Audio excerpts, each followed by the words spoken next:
మృగశిర కార్తె సందర్భంగా హైదరాబాద్ లో చేప ప్రసాదం పంపిణీ ప్రారంభమైంది. నాంపల్లి ఎగ్జిబిషన్ గ్రౌండ్ లో చేప ప్రసాదం పంపిణీ జరుగుతోంది.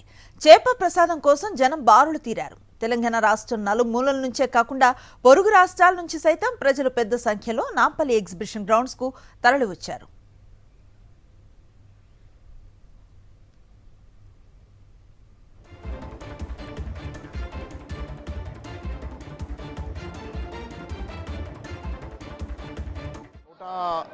ఎనభై సంవత్సరాల నుంచి ప్రసాదం ఇస్తున్నాము.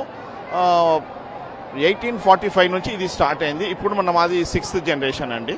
ఇప్పుడు వచ్చేవాళ్ళు త్రూఅవుట్ వరల్డ్ వైడ్ నుంచి వస్తారు, కానీ మన దగ్గర నార్త్ ఇండియన్స్ చాలా ఎక్కువ మంది వస్తారండి.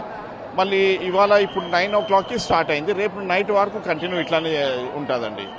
క్రౌడ్ అయితే ఇంకా పెరిగిందండి. లాస్ట్ ఇయర్ ఎవ్రీ ఇయర్ పెరుగుతుంది, తగ్గదు ఇది. ఎందుకంటే వచ్చిన వాళ్ళు అక్కడ వెళ్ళిన తర్వాత వాళ్ళకి క్యూర్ అయితే ఇంకా వాళ్ళు ఒక 10 మందికి అనేది అట్లా వాళ్ళంతా వాళ్ళు ఇంకా ఎక్కువ అది అవుతుందండి. ఇది తెలంగాణ ప్రభుత్వం నుంచి అయితే చాలా బాగా మంచి సపోర్ట్ ఉన్నదండి. వాళ్ళు కూడా ప్రత్యేకంగా 3-4 times వచ్చి చూసుకొని మన ట్రాన్స్పోర్ట్ మినిస్టర్ పొన్నం ప్రభాకర్ గారు కానీ, మళ్ళీ ఫిషరీ మినిస్టర్ గారు కానీ వాళ్ళు కూడా వచ్చారు. మళ్ళీ ఫిషరీ చైర్మన్ మెట్టు సాయన్న గారు వాళ్ళందరూ వచ్చి దగ్గర. మళ్ళీ ఇంకోటి మన మహేష్ కుమార్ గౌడ్ పిసిసి ప్రెసిడెంట్, ఆయన కూడా వచ్చి మొత్తం అది చూసుకుంటున్నానండి. వీళ్ళు